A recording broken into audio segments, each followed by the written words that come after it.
Jesus. I'm so sorry. I was like, I just got a shower. I rent this place. What's your name? My name's Jaslyn. Where's Monique at? Monique is I'm house sitting right now. She left town for a while. Where is she? No, she didn't. Where is she? No, she really did. I swear. Okay, where is she? En novembre 2024, à Las Vegas, la police du Nevada a été dépêchée pour un contrôle de bien-être concernant une femme de 68 ans, Monique Gilbertson, après qu'une amie a signalé qu'elle ne l'avait ni vue ni entendue depuis plus de 2 semaines et qu'elle n'arrivait plus à la joindre. Aux États-Unis, ce type d'intervention s'appelle un welfare check. Dans la plupart des cas, les policiers découvrent simplement une personne malade ou trop âgée pour répondre. Mais parfois, derrière une porte close, ce qu'ils trouvent est bien plus inquiétant. Lorsque les agents sont arrivés au domicile de Monique, au nord-est de Las Vegas, ils ont été accueillis par un homme nommé Daniel Rouche, âgé de 37 ans, une personne dont personne ne savait même qu'elle vivait chez Monique. Dans une ville comme Las Vegas, où beaucoup de maisons changent vite d'occupants et où les voisins se connaissent à peine, cela pourrait sembler banal. Mais en réalité, pour les enquêteurs, c'est un signal d'alarme. Quand quelqu'un occupe la maison d'une disparue sans que personne ne soit au courant, cela signifie presque toujours que quelque chose de grave se cache à l'intérieur. I am giving you a legal and lawful command. If you do not obey that command, I'm going to take you to jail and I'm going to charge you with it. This place is just gross, dude. Jeez. I know this smell. There's something in there. I swear to God, bro. My heart's racing right now. Au moment où le serrurier déverrouillait la porte pour laisser entrer les agents dans la maison, Daniel s'est précipité vers l'entrée, paniqué, tentant désespérément de les empêcher d'entrer. Yeah, what's going on? Yeah, we've been knocking. I rent this place. What's your name? My name's Jaslyn. Where's Monique at? Monique is I'm house sitting right now. She left town for a while. Where is she? No, she didn't. Where is she? No, she really did. I swear. Okay, where is she? I mean, Her car's here. I know her car's here. She has me house sitting. I have I got my rent receipts. You're not supposed to be here. Come outside. Huh? Come outside. She doesn't have anyone here. No, I have rent receipts right here actually. Okay, come outside. Well, I'm Let's not coming talk. outside right now. I have paperwork that I'm supposed to be here. Like, you know what I mean? And like, Yeah, you need to come outside and show us that paperwork. Il a multiplié les explications confuses. Tantôt il disait qu'il ne faisait que garder la maison, tantôt qu'il la louait à Monique. Puis il a affirmé qu'elle avait quitté la ville. Mais chaque version sonnait faux. Sa voiture était toujours garée dans l'allée et Monique n'avait pas pour habitude de disparaître sans prévenir. Encore moins en laissant derrière elle ses chiens qu'elle considérait comme ses enfants. Plus les minutes passaient, plus l'attitude de Daniel paraissait inquiétante. Il refusait de quitter la maison, répétait des mensonges de plus en plus fragiles et chaque seconde augmentait la tension. Pour des enquêteurs américains, ce genre de résistance est presque toujours révélateur d'une vérité que l'on tente désespérément de cacher. She talks to the front office like 3 times a day. They haven't heard from her since the 22nd. She never leaves without her dog. It's sitting right here. Nobody else lives here. Her vehicle's sitting here. How do you contact Monique? I call her usually on her cell phone, but she called me yesterday from her like friend's cell phone because she said her cell phone got lost, so she had put a pause on her cell phone. You know what I mean? But yeah, she usually calls me on her cell phone. I talk to her every couple of days. I'm watching the dogs right now and watching the birds. Okay. So from the front office, she doesn't go anywhere without her dogs. Yeah, I know. I've been saying that's what she had. She had an emergency. She had to go to her brother in the East Coast. So, you know what I mean? Like she's not here right now. What do you want me to do about it? Okay. Do you have a phone number we can contact her on? I mean, like I usually call her on her 505. Okay, but what number did you get a phone call for? I'd have to look at my. I already called that number that you call her on. Okay, well, I mean, I don't call her. She calls me generally every couple of days. But Come outside and talk. I've been here since September. Okay, that's great. Come outside. You know what I mean? Huh? Come outside. Well, no, because I don't trust you guys. I don't really trust the situation right now. You know. You need to step outside right now. Well, what have I done wrong? Okay, I am here to check the welfare because we have concern for the safety of the lady who lives here. Okay. That is not you. You need to step out so I can check the welfare in this house. Okay. Well, Step out right now. I'm a resident here, though. It doesn't matter. Is Step there out anybody right else? now. Is there anybody else inside with you? Yeah, like my wife is here as well. Okay. You and her need to step out. Come outside. Come outside. Come outside and just step outside right now. I've- Step out of that door. But, like, outside and talk. I've been here since September. Okay, that's great. Come outside. Come outside. You need to step outside right now. You need to step out so I can check the welfare in this house. Okay, well- Step out right now. You and her need to step out. Daniel refusait obstinément d'écouter les agents et restait derrière la porte, barricadé dans son silence. Sa nervosité était palpable, chaque geste trahissant qu'il voulait cacher quelque chose. Il s'agitait, cherchant une façon de s'échapper, faisant tout pour gagner du temps et retarder la police. Mais les agents ne se sont pas laissés berner et ne lui en ont pas donné l'occasion. Okay, well, like, what are we doing wrong? You're not doing anything wrong other than you are not obeying lawful commands from police officers to step outside. Listen, we're just trying to get in touch with Monique because we came here to check her safety because no one's heard from her. I mean, it's September. She shot. I'm pretty sure she told the front office. No, she didn't. We just talked with the front office. Front office contacts her, they said, like 3 times a day. And she's always in contact with the front office. She never mentioned anyone else being here. Okay? We've been trying to get in touch with her. Her car's here. No one's heard from her. She doesn't answer the phone. I mean, it's like it wasn't like a normal thing for her to do. You know, she just kind of took off, like, and that's why she has me house sitting. I mean, I just started renting from her a couple months ago. You know what I mean? And then like it was unexpected. She just said she got to go like to see her brother and like she got to take care of some paperwork and stuff over there. And that was pretty much it. Where's her brother live? The East Coast. Yeah, where? Okay. I'm not sure exactly. I mean, you know, I've known her for a few months, but I don't know her like really good. You know. It's fine. You can step out. Okay, well, I mean, like, let me go like let my wife know what's going on. All the security people here, the front office, the HOA, none of them has any record of you being here.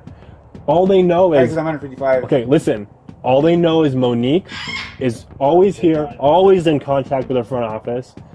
Contacts them like 3 times a day, they said. They haven't heard from her since the 22nd.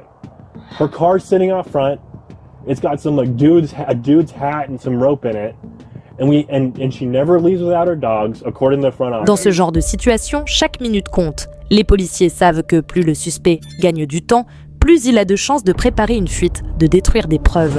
Yeah, but here's the thing, like, I mean, like, I don't want you guys trying to do anything to me. No, I want to go inside so I can confirm Monique's whereabouts.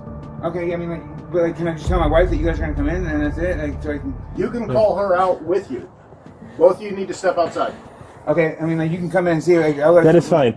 Call your wife. Step outside. All we're doing is checking the welfare of Monique. Call your wife. Call your wife. Like, hey, come out right now. Okay. You guys step outside, and then I'm gonna have a couple officers come inside to clear it. Okay? Call her from right there. Well, how can we have to stay outside? Call her out. Call her out from right there. Okay, well, give me 1 second. Just call her out. Okay, give me a second, please. Hey, babe. Yeah. She was in the shower last time I checked. Can I go check on her real quick? Call her out. I just tried to call her. She did. Like, No, you didn't. You Call louder. You barely said anything. You're trying to think we're gonna jam you up here. That is not our À ce intention. moment-là, les agents commencent à perdre patience. Après plusieurs minutes de négociation à travers une simple porte close, ils comprennent que Daniel n'a aucune intention de coopérer. Chaque seconde qui passe renforce leur conviction qu'il cache quelque chose et leur inquiétude pour Monique ne fait que grandir. Okay, well, I mean, just in case you guys like change up your stuff, can I at least go get my purse? And like, in just in case you guys like change up on you. We're not changing anything up. We We're not have legal reason to come inside to check the welfare, and that is it. Listen to me, okay? Listen to what I say. We're here to make sure she's okay. We're not trying to jam you up. The more you cooperate, the easier it's going to be for us, and the quicker we can be done with this. Okay? I'm just nervous now because the guy told me like, and I'm like, Don't worry about what he said. Can you please step outside? We're not going to put you in handcuffs. We're just going to have you sit out here and try and give us some information so we can get a better understanding of where Monique is and why she's all of a sudden gone missing. You think we're here because we care about you. I don't care about you. I care about Monique and trying to get a hold of Monique. It's weird that you are being very defensive about this. No, I'm just scared because I understand. Because the threat your partner made to me. I understand. My partner didn't threaten you. It's weird that you're being defensive about this. That is suspicious because normal people open the door and they just go. Dès que Daniel et sa femme eurent enfin quitté la maison, les agents armés pénétrèrent immédiatement à l'intérieur. L'air était lourd, chargé d'une odeur qui annonçait que quelque chose n'allait vraiment pas. 2 questions brûlaient dans l'esprit des enquêteurs. Daniel était-il responsable de la disparition de Monique? Et si oui, où se cachait-elle? Chaque pièce était un mystère, chaque pas pouvait révéler l'impensable. À Las Vegas, ville de contraste où le luxe côtoie la précarité, les maisons apparemment banales peuvent cacher des secrets terrifiants. Le moindre objet déplacé pouvait devenir un indice crucial, et c'est justement ce qui poussa les agents à franchir la porte, prêts à découvrir ce qui se cachait à l'intérieur.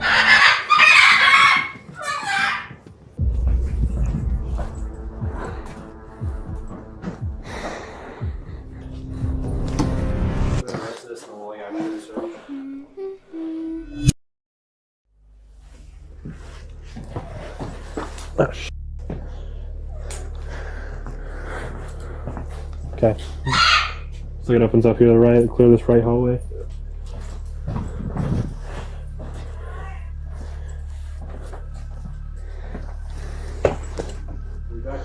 Yeah. There's another door right here.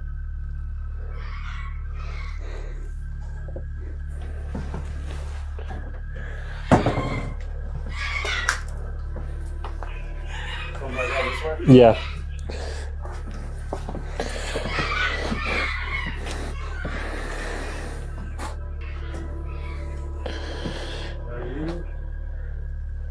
Ew. This place is just gross, dude. Les agents sont entrés dans une maison sombre et chaotique, emplie d'une forte odeur nauséabonde et d'un désordre total.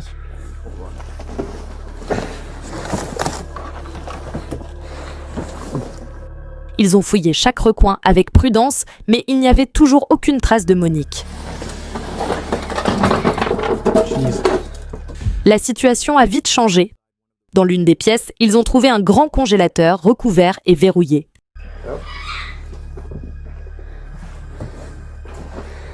It's right here.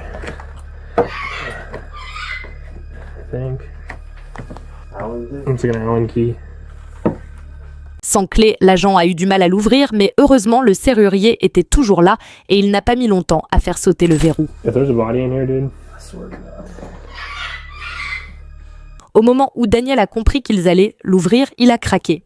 Il a crié qu'il n'avait pas le droit de toucher au congélateur, ce qui a encore plus convaincu les agents qu'ils devaient savoir ce qu'il contenait.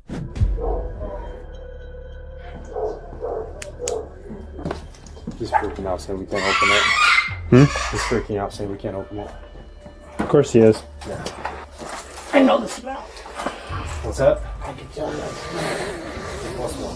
I smell something bad. Oh, mother. My heart's racing right now. Mine too. I don't want to see it. Just give me a second. Oh, still. Oh. There's something in there. Keep it down because he's like, well,